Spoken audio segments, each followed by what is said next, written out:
இன்றைக்கான வீடியோ பதிவு என்னென்னு பார்த்தீங்கன்னா, ஒரு சூப்பரான வீடியோ பதிவோடு தான் நான் இன்றைக்கி வந்திருக்கேன். அது என்ன பதிவு அப்படின்னாக்க, நம்ம முருங்கைக்கீரை சட்னி தான் நம்ம இன்றைக்கி செய்ய போகிறோம். பாருங்கள், அதுக்கு நான் முருங்கைக்கீரை எடுத்திருக்கேன். உங்களுக்கு எத்தனை பேர் இருக்காங்களோ அதுக்கு தகுந்த மாதிரி நீங்கள் கீரைகளை எடுத்துக்கோங்க. முருங்கைக்கீரை எடுத்து நல்லா உருவி எடுத்து வச்சுருக்கேன் பாருங்கள். அது கூடயே கருவேப்பிலை எடுத்திருக்கேன். கருவேப்பிலை 2 கைப்பிடி அளவுக்கு கருவேப்பிலையும் எடுத்திருக்கேன். அடுத்தது பார்த்திங்கன்னா வெங்காயம் 2 வெங்காயம் எடுத்திருக்கேன், 2 தக்காளி எடுத்திருக்கேன்.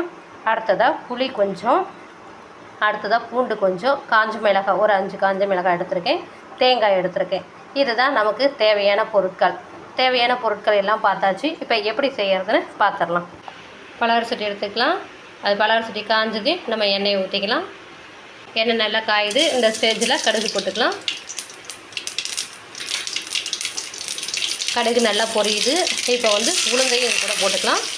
உளுந்தும் நல்லா பொரிஞ்சு வரும். நல்லா கிண்டிக்கலாம் கரண்டி வச்சு. இந்த உளுந்து பொரிஞ்சதையும் நம்ம வெங்காயத்தை போட்டுக்கலாம். 1 by 1 போட்டுக்கலாம். அடுத்ததாக அரிஞ்சு வச்சு வெங்காயத்தை போட்டுக்கலாம்.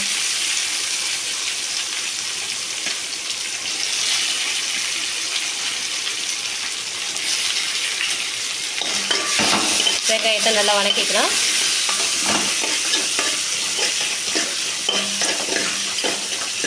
வெங்காயம் நல்லா வணங்கி வரட்டும். அதுக்கப்புறம் நம்ம தக்காளியை போட்டுக்கலாம்.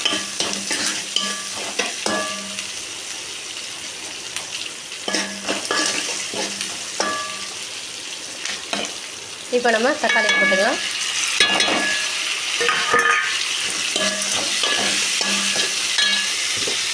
தக்காளி போட்டதுமே இது கூடவே கொஞ்சம் நேரம் உப்பு போட்டுக்குவோம். அப்போ தான் சீக்கிரமாக வணங்கி வரும்.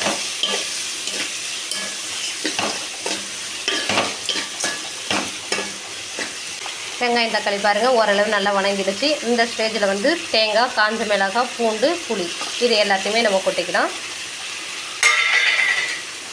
இதையும் நல்லா கலந்து விட்டுக்கலாம்.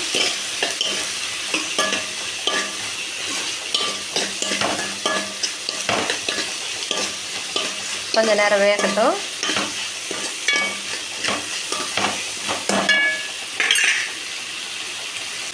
இப்போ நம்ம முருங்கைக்கீரையை போட்டுக்கலாம்.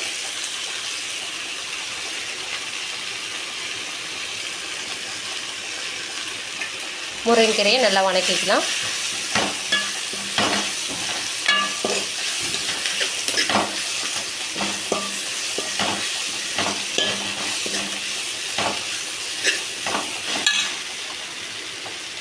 இப்போது கருவேப்பிலையை நம்ம போட்டுக்கலாம்.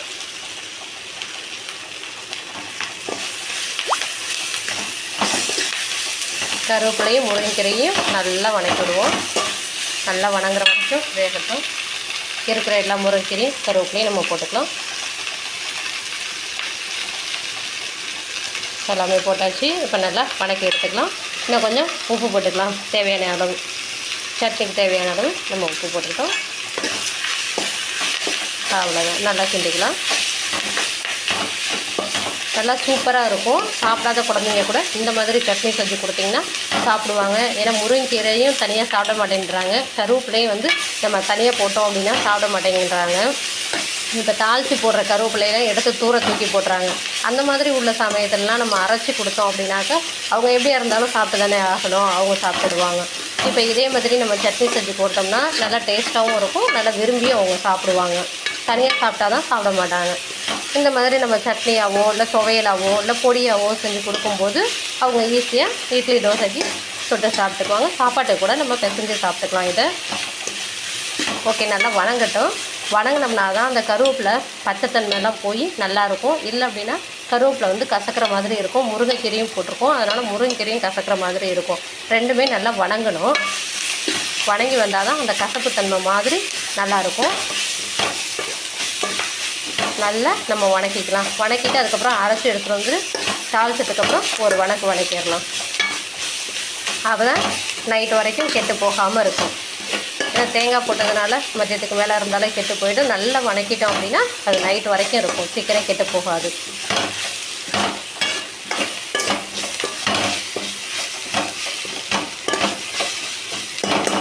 ஓகே, கொஞ்சம் நேரம் விடுவோம். அப்படியே வணங்கட்டும், வணங்கி வரட்டும். இந்த கரண்டியில் உள்ளதையும் வலிச்சு போட்டுக்கலாம். நம்ம எவ்வளோ முருங்கைக்கீரை போட்டோம், எவ்வளோ கருவேப்பிலை போட்டோம், ஆனால் பாருங்கள் வணங்கினதுக்கப்புறம் சுண்டி எந்த அளவுக்கு வந்திருக்குன்னு. அவ்வளோதான். சுண்டுனா நம்ம ரொம்ப கம்மியாக போயிடும். பாருங்கள் நல்லா வணங்கிடுச்சு. இந்த மாதிரி வர்ற வரைக்கும் நம்ம வணங்கணும். இப்போ நம்ம வந்து இந்த கீரையெல்லாம் ஆற வச்சு எடுத்துக்கலாம். ஆறுனது மிக்ஸி சாரில் போட்டு நம்ம அரைச்சி எடுத்துகிட்டு வந்துடலாம்.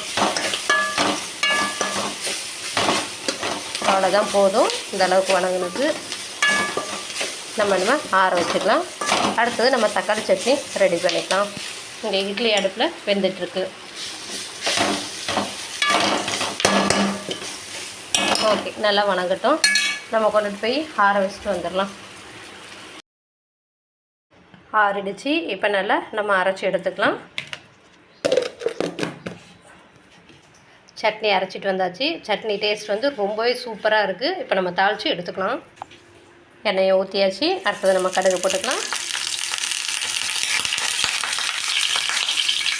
கடுகு நல்லா பொரியுது. இப்போ நம்ம வந்து கருவேப்பிலை போட்டுக்கலாம்.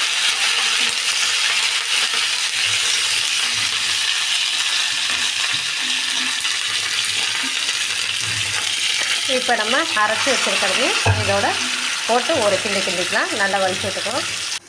ஓகே, பாருங்கள் சட்னியெல்லாம் தாளித்து போட்டாச்சு. சட்னி எந்தளவுக்கு இருக்குன்னு.